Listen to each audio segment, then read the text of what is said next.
मदीनतुल औलिया चिटागोंग शरीफ बांग्लादेश में 3 रोजा सुन्नत वाले इज्तिमा की तैयारियों के ज़िम्मे में इस्लामी भाइयों ने हजरत मौलाना अलहाज मोहम्मद अली मिसबाही अल अशरफी दामद बरकातुहुमुल आलिया और दीगर शख्सियात को इज्तिमा की दावत पेश की। 3 দিনের ইজতিমায়ে পাক চট্টগ্রামে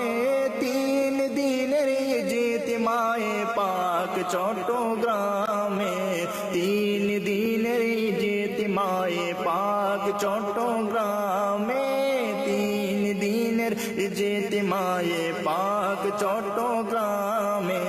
চারিদিক থেকে আসছে কাফেলা চট্টগ্রামে চারিদিক থেকে আসছে কাফেলা চট্টগ্রামে চট্টগ্রামে চলো চট্টগ্রাম চট্টগ্রামে চলো চট্টগ্রাম চট্টগ্রামে চলো চট্টগ্রাম। প্রিয় ইসলামী ভাইয়েরা, আলহামদুলিল্লাহ